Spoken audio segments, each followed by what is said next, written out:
Welcome, Lauren Hunt, an attorney and mediator in New York State who has practiced exclusively in the field of family law for more than 10 years. Lauren was a child of divorce, so she really understands how divorce can impact your family, and she works hard to mitigate that. She's got, of course, a great social media presence, both on Instagram and TikTok, providing super useful tips for divorcing people no matter where they live in the U.S. Her greatest treasure in life, though, is her family. So when she is not working, you're going to find her potentially on a hiking trail with her husband and sons, maybe making some pancakes on Sunday morning, possibly dancing to Baby Shark for the millionth time with her kids, Jack and Declan. Now, we've had Lauren as a guest on the Find Me the Money podcast before. We are so happy to have her back. Yay, Lauren, welcome. I'm so excited to be back. It's always fun chatting with you. It is fun. And we don't necessarily have a lot of time, but we always cover a lot of ground when we talk, really actionable tips. And that's what you provide on social media too. I mean, it's all fun and games, but what I see is a lot of stuff that's helpful. And I think a lot of people understand that you have to hire a divorce attorney in the state where you're getting divorced, someone who's licensed there. And you're licensed in New York State. But I know that a lot of the tips you give can be used anywhere in the U.S., right? Yes. So especially the ones we're going to talk through today absolutely can be used wherever you might be located. And yes. Right. Well, I'm happy that, it's applicable. And I always think that that's important so that people don't get confused and think, oh, gosh, I can't use any of this because it's only for New York State. When we're talking about money issues and how to find money and how to get through that financial discovery, these principles really apply everywhere. So certainly, when we're talking about financial principles or items tied to financial principles, the case law might vary from jurisdiction to jurisdiction, but really the underlying ideas of yes, you can impute income to somebody, or yes, you can find the hidden money. All of that is really consistent across the board. Right. So we've talked before about how divorces are so expensive. A lot of people might not have much in the way of assets to divide up to begin with. And some have home equity or they might have retirement accounts, but they end up fighting so much in the divorce that all of their money ends up going to the lawyers. How the heck do people do this? If I knew, I feel like I'd be a millionaire. But so, I joke, right? But I do think that sometimes the reason why people get so bogged down in the fight is because either maybe they haven't hired an attorney who's truly interested in getting them to the finish line, right? In the way that is best for them and their situation. Or sometimes they just lose a bit of perspective that, hey, I have a whole life after this divorce and I want to make sure that I can enjoy that life. Right. You have to make good decisions in the divorce process. Yes, there is a point where you should be fighting for your rights, standing up for yourself, going for what you're entitled to. But then there becomes a point where you say, okay, I've gotten most everything that I deserve to get in this divorce, and it's time for us to wrap it up. So we're talking today about getting your act together in financial discovery. So I love this title, by the way. I'm so excited about this. How can you get through the financial part of your divorce in a better, less expensive way? Yeah. So I think the best way to move forward is to really understand where you have to focus. Right? Because what I see is a very common mistake is parents thinking everything matters, especially when we're talking about money, right? Like even the $5 spent at Target matters. It doesn't, right? So I think the best way to get through the financial parts is to really have a sit down with your attorney and be like, what truly matters to get me to my ultimate goals here? Let's focus on that. Let's not focus on the $5 spent here and the $2 spent here. Let's focus on the big kahunas. Right. Well, you said you're talking with your attorney. So step one in the divorce really is getting that attorney. What can you do to make that initial consultation appointment where you're just really interviewing someone to potentially represent you? What can you do to make that a really valuable experience? Yeah, I think you prepare a bit, right? So you prepare by understanding, well, what are my goals in going through that consultation process? Typically, it's to share a bit about what's been going on. And so you're going to want to have that prepared in a bit of a concise summary.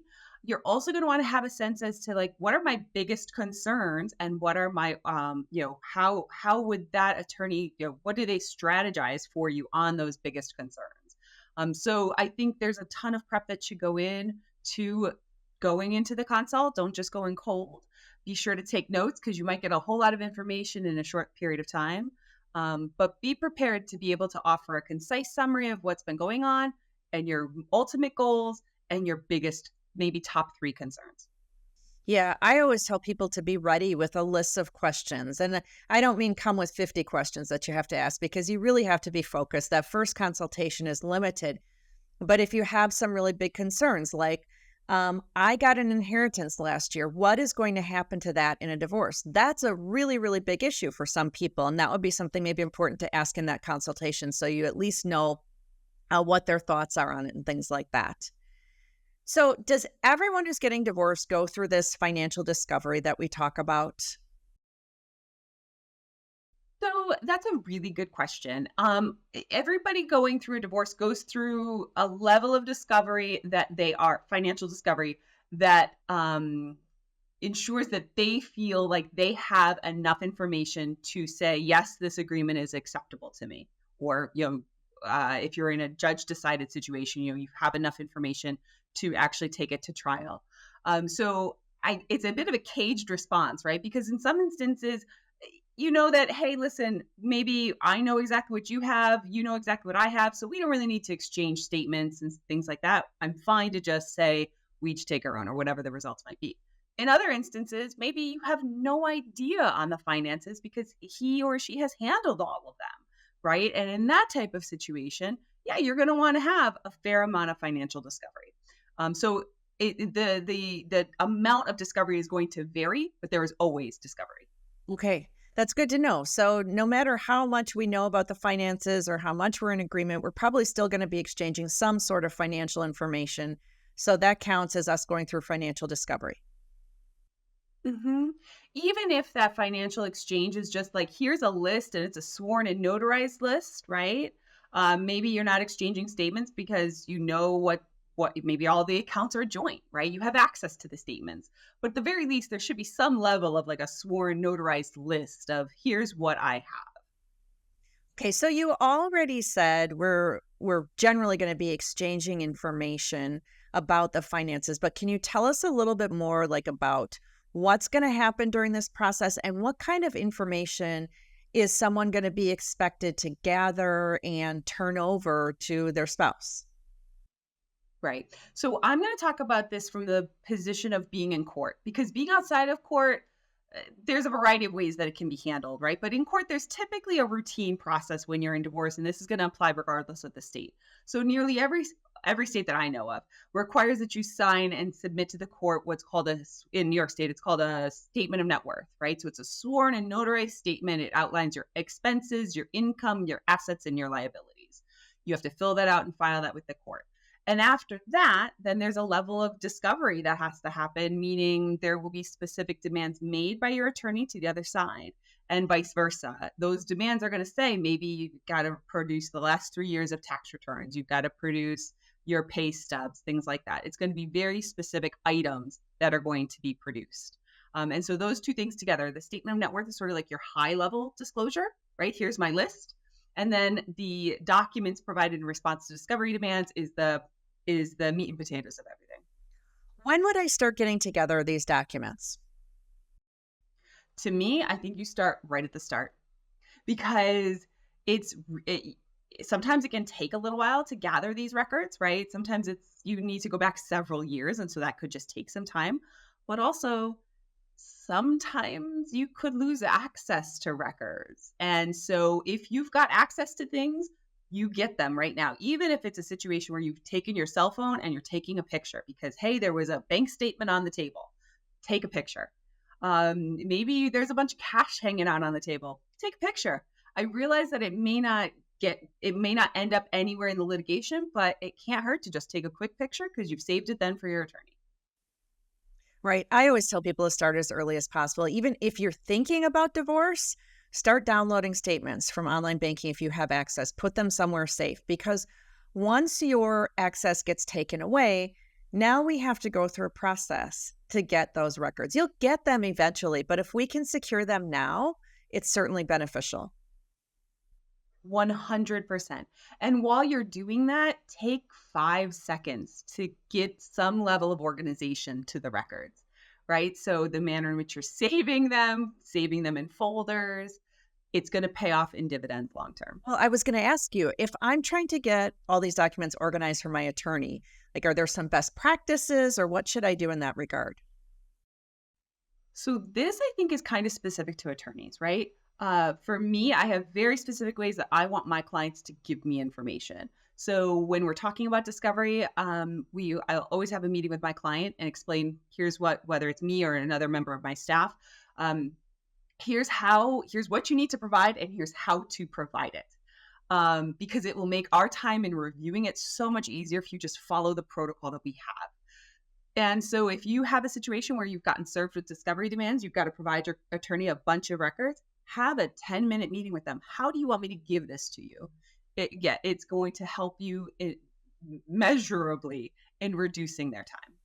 Well, and if an attorney says to someone, oh, don't worry about it, just give it to us however you want. I'll have my paralegal sort it all out and things like that. I caution clients against doing that. It's nice that they offer that a paralegal or a legal assistant can go through this stuff, but that's money you don't need to spend in your divorce when you can organize it yourself. 100%. And the amount of money that can be spent on discovery without you even realizing it can be significant. And it's stuff like that, like organizing of a file that you can easily do, right? You can do once the kids have gone to bed. Sit at your computer, make some folders and save things, rename things. You don't need to be spending potentially like $200 an hour on a paralegal to do that type of work. Right. We have a framework in the Divorce Money Guide where we have, a sheet where you are keeping track of what accounts you have and certain information about them, and then a checklist to make sure that you're getting all the statements from those accounts. You're checking off that you have every month, make sure that you're putting them in order. And to me, because I work with statements all the time, it sounds so intuitive. It sounds easy, but it's because I do it all the time. For someone who has never had to gather this kind of stuff before, I think it's important to give them a framework. But you can literally save hundreds or thousands of dollars with your attorney by organizing it yourself. Oh, yes. And the other thing that I think is really important that I don't see often done is giving your attorney a summary of everything you're giving them, right? Because that index will be invaluable to them. They'll be like, oh, I do have this because it's the index. They don't have to hunt and peck through every single folder, because sometimes your folder structure may not match what your attorney's brain's folder structure might be, right? So an index is invaluable. When I get those from my client, I started actually recently requiring that they give me an index. It's just beautiful. And it's also nice because it happens even to me, and we're pretty organized. Sometimes I'm like, I don't think I have that record. And my clients can be like, nope, I gave it to you on this date. It's in this place. And, because they've tracked, here's my index. Here's everything I provided on this date. And then they'll do like index 2. Here's everything I provided on this date. So if you can maintain a level of organization, it can be very, very helpful and cost effective. Let's shift a little bit to talk about my favorite thing, which is hidden money. It's not my favorite thing. It's my favorite topic. And I know that you like to talk about it too, because like hidden income, right? It's obvious why someone wants to hide some income. If they're going to be paying child support or spousal support, they, of course, are going to want to make their income look lower. Why is it important that we get on this issue right away if there's some suspicion there? Because especially if it's cash income, it's very hard to trace, right? If it's coming in through credit cards or something like that, then it's a little easier to trace. But if it's cash, it's incredibly tough to trace. And so regardless of whether it's cash or credit card income, you just starting it early is really valuable because it can take a lot of time. It is a much more time intensive approach because you've either got to look at, okay, what are these expenses and do these expenses merit the actual income provided? Or, here's all these expenses and these expenses can't possibly be paid for with the income disclosed. And I just want to note that sometimes the hidden income matters a lot of the times in business valuations because if the income isn't correct or the income being disclosed isn't actually the income the business is earning, that can seriously decrease the value of the business. For sure. Okay, so what kind of documents do you recommend getting to help figure out if there is hidden income, if we can prove this hidden income? Yeah. I mean, I think you got to start with any sort of statement that might be available: bank statements, credit card statements, things like that. I also think that people almost always forget PayPal, Venmo, Zelle records, Cash App, right? There are so many quasi bank accounts that we have now that aren't your traditional key bank account statement. So you're also going to want to get those types of records because money is very frequently exchanged in those types of apps that may never transfer into an actual bank account. So I always say start with statements. I love that tip about the PayPal, Venmo types of accounts. And, you know, it's probably funny to some people that I'm asking you, where do you start with hidden income? What do you get? Because that is my business. And of course, I know what documents to start with. But when we're talking about people who are taking control of their situations and maybe doing a lot of this legwork themselves because they're not going to be hiring a forensic accountant like me, I think it's important to start there.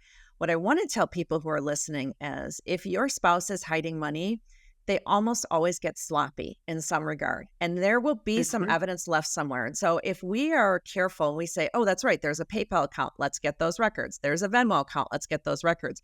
You're probably going to uncover whatever it is that they're doing. 100%. And can I just say that when you asked me where should I start with tracking down the hidden income, I had a bit of a panic attack because I was like, this is the person that knows what to do. You're asking me, what if I screw it up? Well, because I love to hear from an attorney's perspective what's important to them because I have my ideas, but people have different ideas and attorneys, can have different thoughts on that. I want to ask you, as we're kind of wrapping things up, if someone is really doing some of this financial stuff on their own in their divorce, and maybe even they might not even have an attorney, maybe they're handling their own divorce because they haven't been able to afford an attorney. How are they going to be able to present this information to a judge? How are they going to do that well? I mean, I cannot stress being organized enough, but being organized and focused, right? Because, like I said at the start, the $5 at Target is not where we're going to spend our time, right? You want to know what are my big pieces. And I think even if you don't have the ability to hire an attorney full time, even if you could sit down and consult with an attorney and get their take on it, that can really help focus you on, okay, these are the big pieces that if I prove these, I might actually get somewhere here. And then in terms of providing this information to the court, think summaries. Think make sure you have all of your records, but then you want to distill it down into some sort of chart, visual graphic, something, because when you can do that, you can give the court a whole lot of information in a very concise way. And it just shows them that, hey, wow, they really did do their homework here. They were able to pull all of this together into something that actually makes a lot of sense, rather than you just going in and saying, well, I know that they earned $200,000 because I just know. Yeah, I think that focusing on the big issues is the most important thing. People get down in the weeds about particular small transactions or complaining about behaviors and things like that. And that kind of stuff is important to you because it affects your life. But if you think about it from the standpoint of, if I had 2 minutes in front of a judge to tell them the most important things about my case, what would I tell them? And really focus there. Another opportunity for people is even if you don't have an attorney, you might look at hiring a CDFA, a certified divorce financial analyst. There are some out there who would be happy to let you hire them for 2 or 3 hours. So you could sit down with them and say, here are the financial issues that I need to get in front of the judge. Can you help me decide which are the most important and how I could present the documents that I have so that I could make a good case in front of them? That's actually a really great idea. There's a bunch of even if you Google online, they have an association, and there's one in many major cities throughout the world, and you don't even need to have them local because they operate virtually too. Well, Lauren, this has been fast and furious, lots of information. So I hope everyone goes back and listens to it a second time so they can pick up even more of what we talked about. I know that you have a special free divorce e-course. Can you tell us what that's about? Yes. Yes. So I have an e-course. It is a little bit more tied to New York law, but it's certainly applicable to pretty much anybody that's going through divorce because we do touch on a lot of common things like how can you save some money on attorney's fees and discovery? How can I become organized? So it is a email e-course. So you sign up and then you will get little snippets of information from me multiple days out of the month. And then I also have it's a custody case organizer. I know that it's a little off the money topic, but custody is an important item and something you can spend a whole lot of money litigating on. So it's a way to try and help pull your information together so that you can present it in a cohesive way. And that, yes, that is looking at New York law, but best interest of the child is a standard that's applicable in every single state. So it would be helpful for anybody, regardless of where you're located. Well, we, of course, are going to put both of those resources in the show notes so everyone can have a quick link that they can get to them there. Thank you again for being so willing to give of your time to us and sharing your knowledge with us. I always love hanging out with you. So thank you so much.